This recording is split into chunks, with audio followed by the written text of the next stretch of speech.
I never thought love could turn into something so painful. When I was 7 months pregnant, my husband glared at me and said, "And this pregnancy now. I don't want this baby."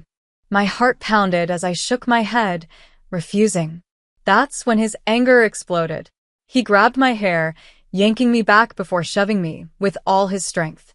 My belly slammed into the hard countertop, pain ripping through me like a knife. I gasped, tears filling my eyes as I collapsed onto the cold floor. And then what happened next was worse than I ever could have imagined. Hello, my name is Eliana Brooks, and I am 29 years old. Life had become predictable. Work, home, occasional outings with friends. Nothing unexpected ever happened. At least, until the day I found a white envelope in my mail, the words "High School Reunion" printed in bold letters on the front. For a long moment, I just stared at it. High school felt like a lifetime ago. A different world. A different me. There were beautiful memories, yes, but also things I had spent years trying to forget. Did I really want to face the past again? I hesitated, considering just throwing the invitation away. But curiosity won. A few days later, I found myself walking into the reunion venue in Ravensshire. The place was filled with laughter, conversation, the air buzzing with nostalgia. I spotted familiar faces, old friends, people I hadn't seen in years. For a while, I let myself enjoy it.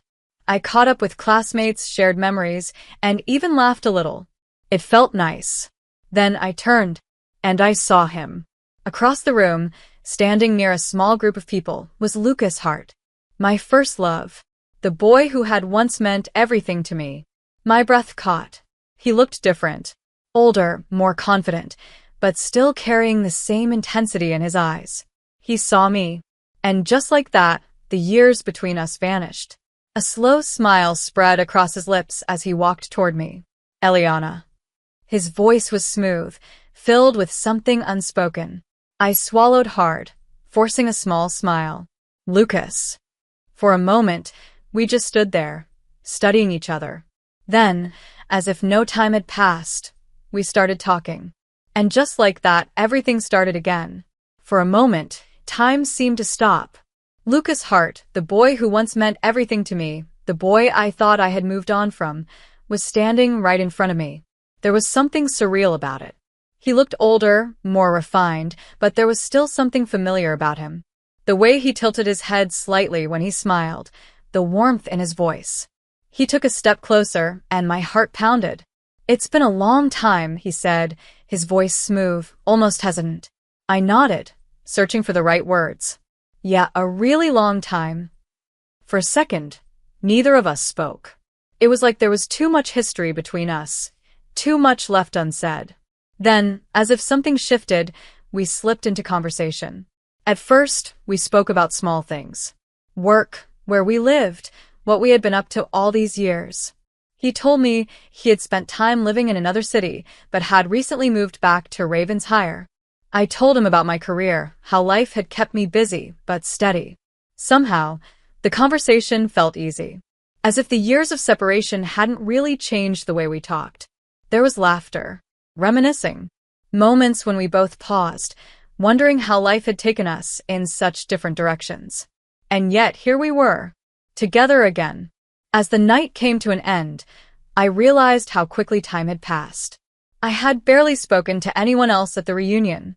It had been just me and Lucas. As people started leaving, Lucas turned to me, looking hesitant. "Eliana," he said slowly, almost carefully, "would you like to have dinner with me sometime? Just to catch up properly." I hesitated. Was this a good idea? Something in his expression told me he was genuinely hoping I'd say yes. There was no harm in one dinner, right? A small smile crept onto my lips. Of course. I'd love to. For the first time in years, I felt something I hadn't expected, a spark of hope. The days leading up to our dinner were filled with a mix of nervousness and excitement. I told myself, it's just a casual dinner. But deep down, I knew that wasn't entirely true. A part of me was curious. Had Lucas really changed? Or was I just stepping back into something that was better left in the past?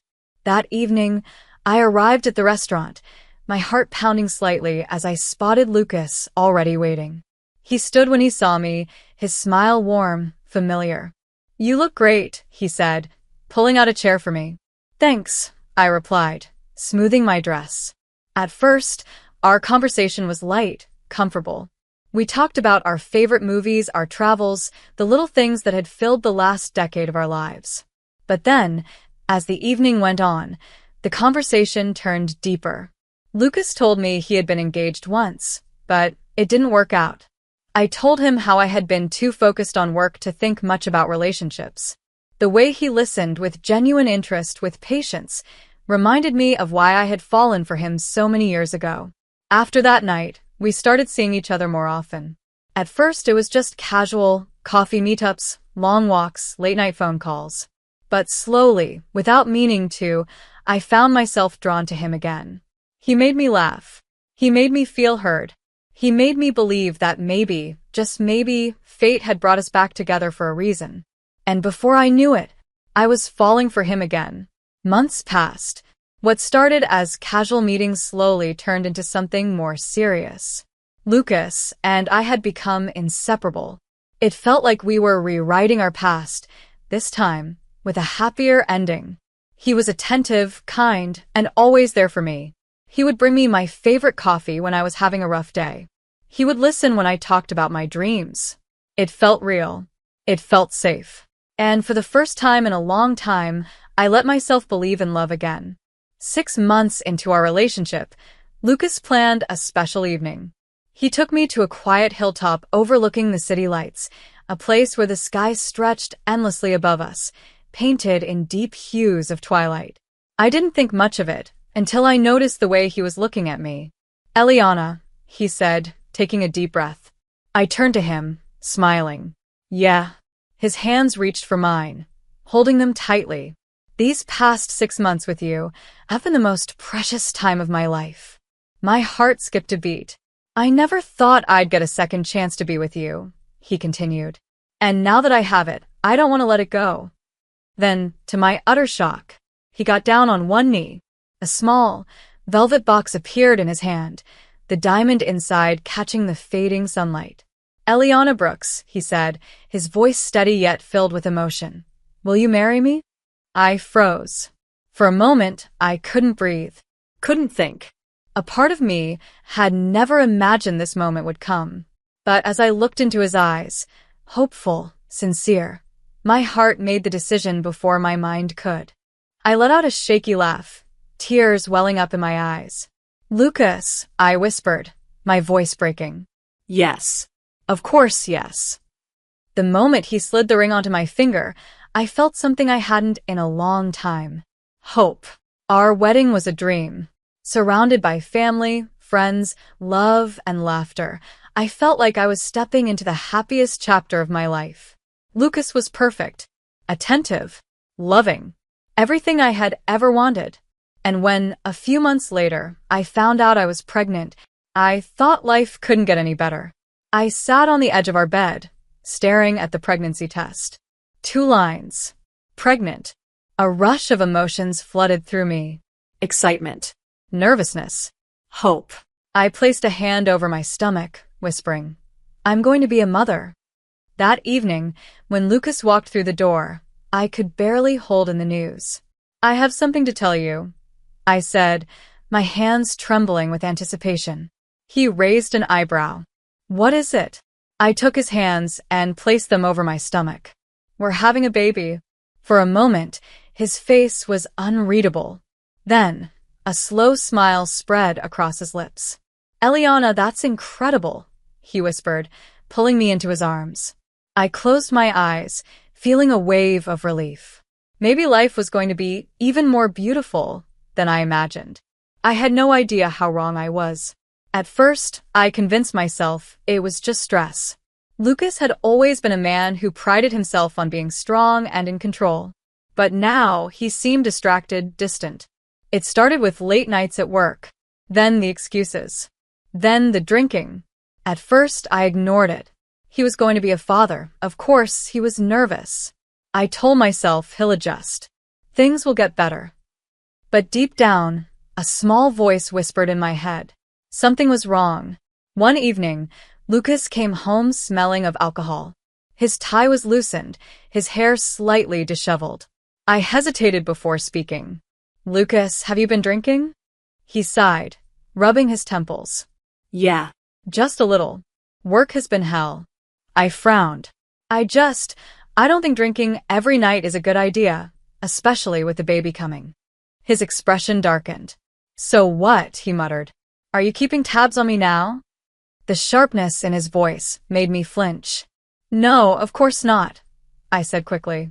I worry about you." For a second, his jaw tensed.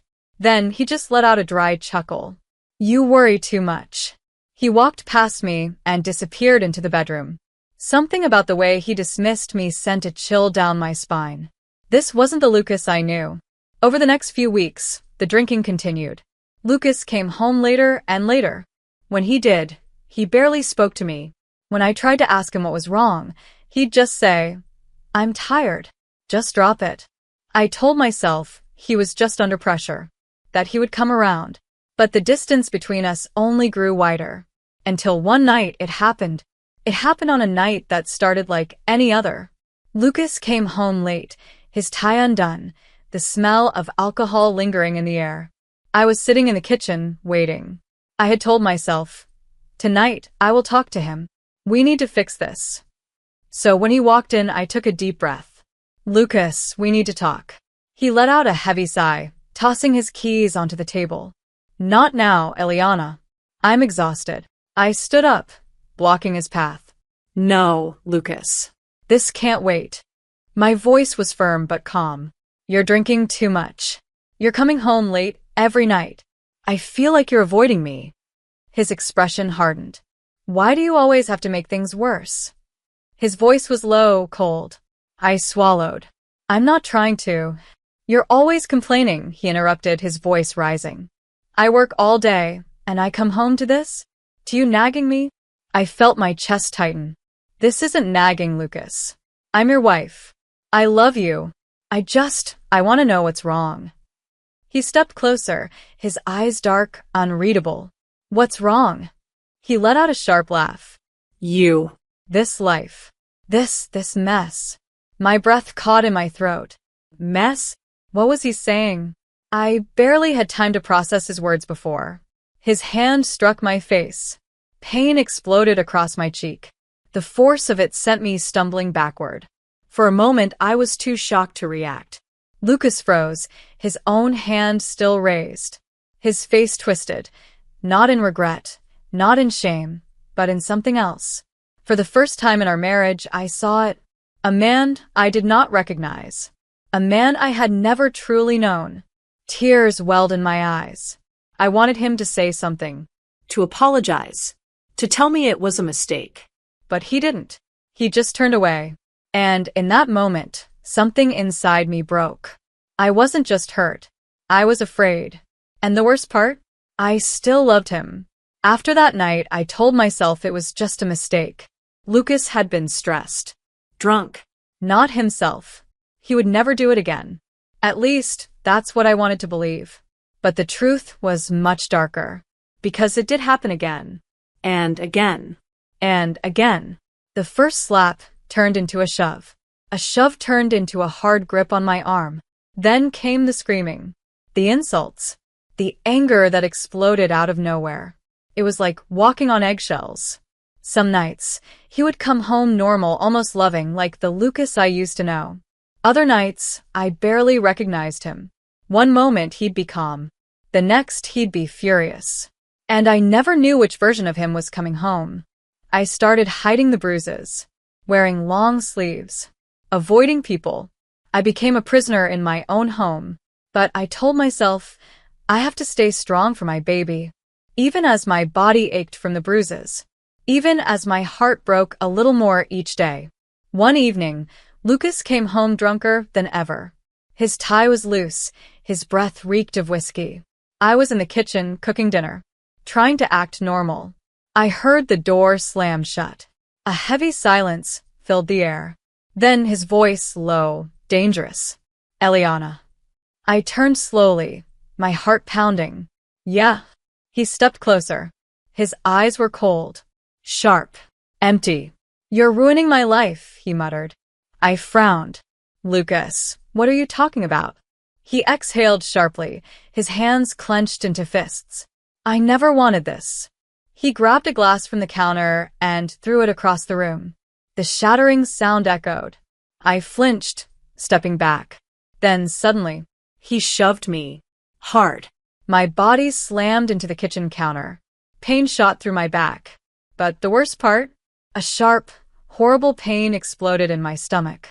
I gasped, my hands flying to my belly. Something was wrong.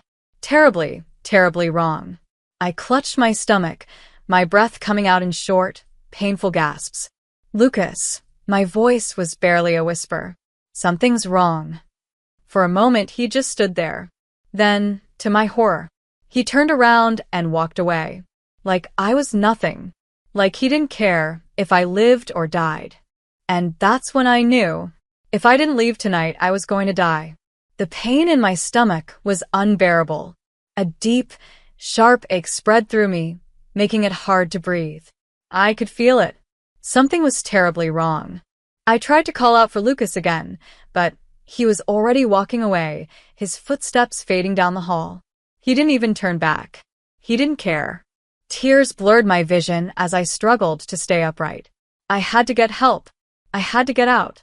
I pressed a trembling hand against the counter and forced myself to stand. Every movement sent fresh waves of agony through me, but I had no choice. I staggered toward the door, grabbing my coat and my phone with shaking hands. The pain was getting worse. I had to move. Now. Stepping outside into the cold night, I fought against the dizziness. I barely made it to the street before my knees buckled. A car passed by. Then another. Nobody stopped. My heart pounded in panic. What if I collapsed right here? What if no one helped me? Then, finally, a taxi pulled up to the curb. The driver, a middle-aged man, rolled down his window. You okay, miss? I gasped, gripping the door handle. Hospital. My voice was weak, desperate. Please. Just take me to the hospital. He must have seen the pain on my face because he didn't ask any more questions. The moment I slid into the seat, my body gave out. I leaned against the door, clutching my belly. Hold on, the driver said. We'll be there soon. But every second felt like a lifetime. The pain was worsening. My vision was starting to blur. I could feel myself slipping. And just as the bright lights of the hospital came into view, everything went black. I woke up to the sound of soft beeping. The air smelled sterile, cold. A hospital. For a moment, I didn't remember what had happened. Then, The pain. the fear. The baby. Panic surged through me as I sat up too fast, making the room spin. A gentle voice spoke. Eliana, slow down. You just woke up. I turned my head, seeing a doctor standing beside my bed. A sinking feeling settled in my stomach. No. No. No. No. I grabbed the doctor's arm, my voice shaking. My baby. What happened to my baby? The doctor's face changed. Softer. Sadder. Eliana, she hesitated. I'm so sorry. We couldn't save your baby. The world collapsed. Everything inside me shattered. My chest felt tight, my breath ragged. No, I whispered, shaking my head violently. No, you're wrong. I pressed a hand to my stomach, but it was flat. Empty. A sob tore through me. It was real. My baby was gone. And Lucas had done this to me.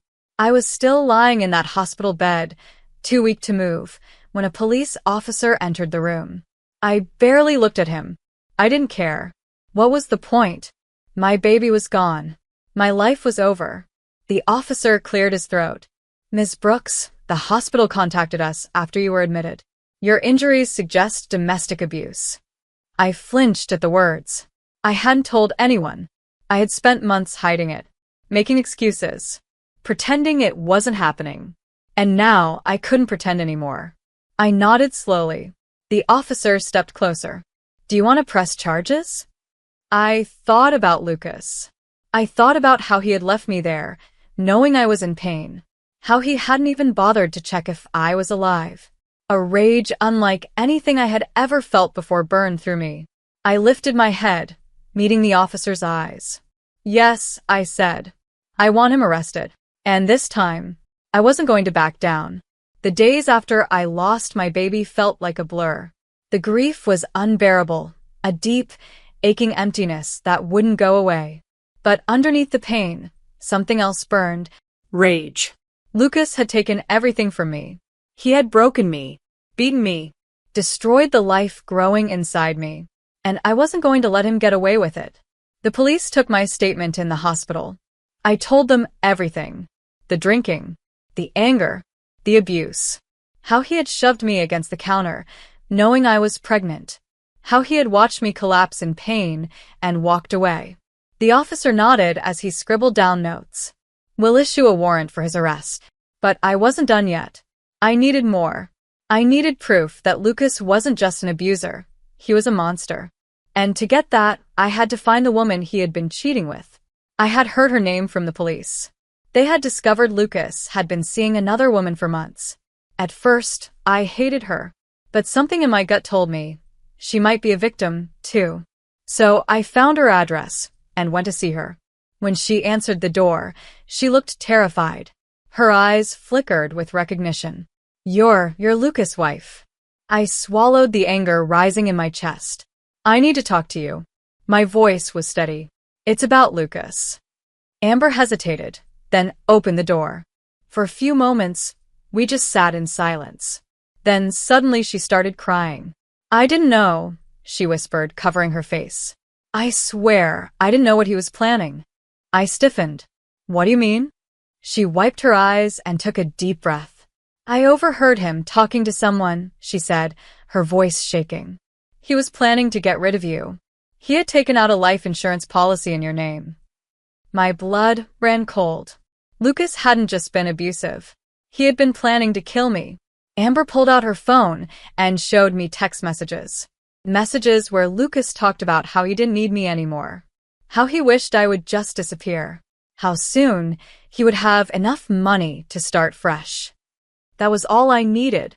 Proof that Lucas wasn't just dangerous, he was a murderer in the making. I took a deep breath and looked at Amber. "If you want to make this right, help me." She nodded, determination replacing her fear. "Let's take him down." The evidence against Lucas was undeniable. Between Amber's messages, my hospital records, and my police statement, we had everything we needed to make sure he never hurt anyone again. The police issued a warrant for his arrest. But there was one problem. Lucas had disappeared. The moment he realized I had survived, he ran. He left his job, his apartment, his entire life in Ravensshire. For weeks, the police searched for him, but he was always one step ahead. I barely slept, knowing he was still out there, free. But I wasn't afraid anymore. I was angry, and I was determined. One night, I got a call from Detective Harris, the officer in charge of the case. "Eliana," he said, his voice urgent. "We found him." My breath caught. "Where?" "A motel outside the city," he said. "We're moving in for the arrest now." I closed my eyes, my hands trembling. This was it. The moment I had been waiting for. The moment justice would finally be served. They found him alone in a rundown motel. His mistress, Amber, had abandoned him. His money was running out. And now, the police were outside his door. When they burst in, he tried to fight back. Tried to lie his way out. But the moment the officers showed him the text messages, the insurance fraud, the abuse reports, he knew. It was over. As they dragged him out in handcuffs, he looked up and saw me standing there. For the first time, I saw fear in his eyes. He knew he had lost. Lucas' heart was finally behind bars. But I knew this wasn't over. I needed to see him face justice. I needed to hear the verdict with my own ears. I had lost my child. I had nearly lost my life. Now it was time to end this nightmare once and for all. The day of the trial, the courtroom was packed.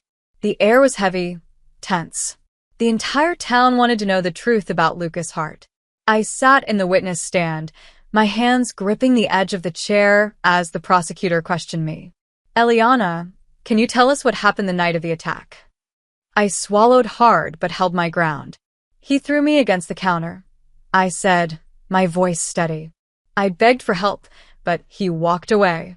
In the defendant's seat, Lucas sat stone-faced. He wouldn't even look at me, but I didn't need him to.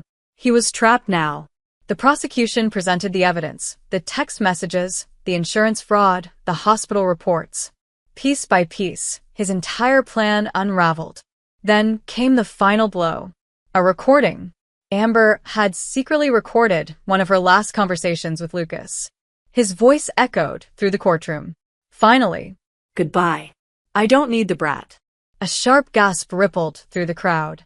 Lucas' face paled. That was it. The final nail in his coffin. When it was his turn to speak, he stood up, his voice cold.